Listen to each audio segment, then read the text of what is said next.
जय हिंद दोस्तों, स्वागत है इस वीडियो में। दोस्तों आज मैं क्लास 8th बिहार बोर्ड प्रश्नावली 2.2 यानी कि एक चर वाले रैखिक समीकरण का ये प्रश्नावली 2.2 है। ठीक है, पिछले जो वीडियो था उसमें मैंने 2.1 के सभी प्रश्न को सॉल्व किया था और काफ़ी आसान भाषा में ट्रिक के साथ, जो कि काफ़ी आसानी से आप बना सकते हो यदि उस वीडियो को आप देखते हो तो दोस्तों आज के इस वीडियो में हम प्रश्नावली 2.2 के सभी प्रश्न को लगभग मैं सॉल्व करने वाला हूँ। ठीक है, यदि नहीं होता है, वीडियो लंबा होता है, तो मैं इसका सेकंड पार्ट बना दूंगा। ठीक है, लेकिन चलिए आज के इस वीडियो में हम पहला नंबर प्रश्न को सॉल्व करते हैं। ठीक है, यदि आपने उस वीडियो को नहीं देखा है तो उसको देख लीजिएगा, क्योंकि उसमें जो इक्वेशन को सॉल्व करने का तरीका जो बताया गया है उसी के आधार पे इस प्रश्न को सॉल्व कर सकते हैं। ठीक है, सबसे पहले आपको दो चीज़ जानना ज़रूरी है जिसको मैं पहले बता देता हूँ। ठीक है, पहला कि आधा क्या होता है। किसी भी संख्या को अगर हम आधा करते हैं तो उसका मतलब क्या होता है। तो आधा का मतलब जैसे कि 50/2, यानी कि 50 का आधा करना है। आधा करना मतलब 2 से इसको भागा देना होता है, तो 25 आ गया। ठीक है, उसी प्रकार अगर 30 को हम आधा करना चाहते हैं तो इसमें हम 1/2 से क्या करते हैं, गुना करते हैं। ठीक, ये 15 आ जाएगा। इसी तरह उसको करना होता है। ठीक है, तो चलिए उम्मीद है ये समझ में आ गया होगा आपको। ठीक है, और जो ज़रूरत होगी वो आगे मैं बताऊंगा। ठीक है, तो चलिए प्रश्न नंबर पहला क्या है कि यदि किसी संख्या के आधे में से 1/4 घटाया जाए तो 1/8 प्राप्त होता है।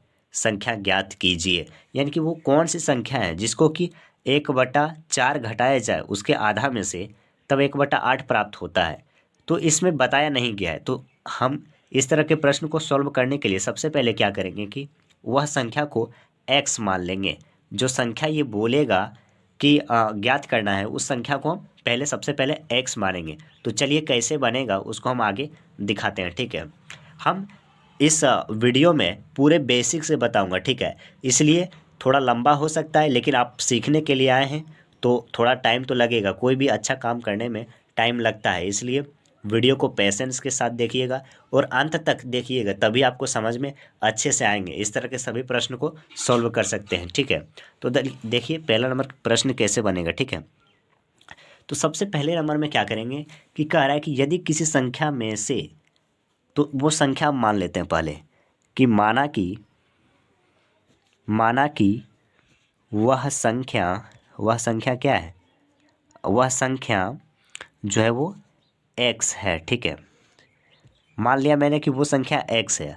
अब क्या कह रहा है कि वह संख्या के x में से 1/4 घटाया जाए, सॉरी वह संख्या के आधे में से 1/4 घटाया जाए, तो इस संख्या का आधा क्या होगा। तो इस संख्या का आधा क्या हो जाएगा, तो x/2 हो जाएगा। ठीक है, इसका आधे में से 1/4 घटाया जाए, यानी कि घटाया जाए 1/4 को घटा दिया, तो क्या प्राप्त होता है, बराबर में क्या आता है, तो 1/8 आता है। ठीक है, इसको सॉल्व करना है। तो मैंने पिछली वीडियो में बताया था कि इस तरह के प्रश्न को कैसे सॉल्व किया जाता है। ठीक है, तो इसको क्या करेंगे कि इसमें चर वाला पद है, ये सब अचर वाला पद है, तो चर वाला पद को इधर कर लेंगे। ठीक है, और अचर वाला पद को एक तरफ कर लेंगे।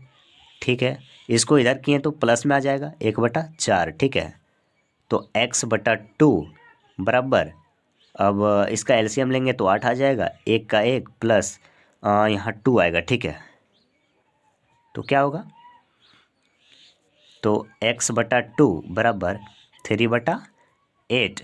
ठीक है, अब यहाँ हम क्या करेंगे, क्रॉस मल्टीपल करेंगे, गुना करेंगे। ठीक है, तो क्या आएगा, तो इसको इससे गुना करेंगे तो 8x का 8x हो जाएगा, बराबर 3 दूना 6 हो जाएगा। ठीक है, तो x का वैल्यू क्या आएगा, 6/8, यानी कि 3/4।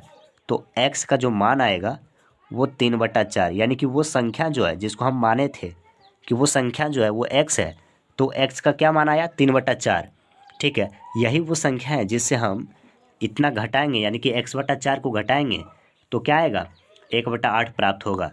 तो यही आपका आंसर हो जाएगा। उम्मीद है ये समझ में आ गया होगा। ठीक है, अब दूसरा नंबर प्रश्न क्या कह रहा है, चलिए उसको हम देख लेते हैं। ठीक है, तो दूसरा नंबर प्रश्न कह रहा है कि यदि किसी आयत की लंबाई और चौड़ाई का अंतर 5 मीटर हो और परिमिति यानी कि परिमाप 110 मीटर हो तो लंबाई एवं चौड़ाई क्या होगी। इसमें लंबाई और चौड़ाई नहीं दिया है, लेकिन उसका अंतर जो है वो 5 मीटर दिया है और परिमाप इतना दिया है।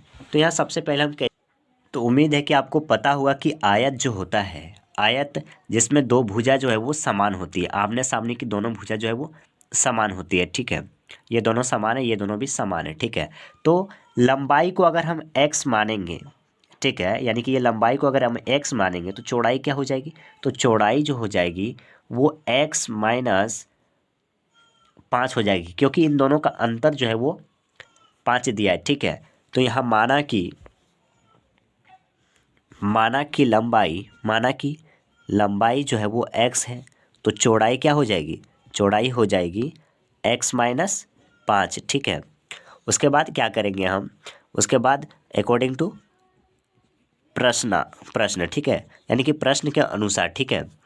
तो आयत का यहाँ पर दिया, इसलिए आयत का परिमाप बराबर क्या हो जाएगा, 2 इंटू लंबाई जोड़ चौड़ाई, ठीक है। तो परिमाप जो है कितना दिया है, 110 दिया है। लंबाई का 2 का 2 ही, लंबाई कितना है, तो लंबाई देखिए यहाँ x है, x प्लस चौड़ाई कितना है, तो x माइनस 5, तो इसको x माइनस 5 आप लिख सकते हैं, ठीक है। अब 110 का 110, 2 का 2 ही हो जाएगा। अब x का x प्लस, ये प्लस और यहाँ प्लस है तो प्लस ही हो जाएगा x, ये प्लस माइनस तो -5, ठीक है। अब 110 बराबर 2 से गुणा करेंगे तो 2x प्लस 2x माइनस 5 10, तो 110, इसको हम इधर लाएंगे तो ये प्लस में हो जाएगा 10 बराबर 2 4x, तो इसको करेंगे तो 120, ये नीचे आएगा तो 4 बराबर x, तो इसको कटाएंगे तो 30 आएगा, ठीक है। तो x का मान क्या आया, तो x का मान जो आया वो 30 आया है, ठीक है। x का मान जो है वो 30 आया है, यानी कि लंबाई का मान 30 आ गया। अब चौड़ाई निकालना हो तो चौड़ाई कितना दिया है, चौड़ाई जो है x माइनस 5 यानी कि 30 माइनस 5 यानी कि 25 हो जाएगा। तो लंबाई और चौड़ाई दोनों आ गया है, ठीक है। उम्मीद है ये भी समझ में आ गया होगा, ठीक है।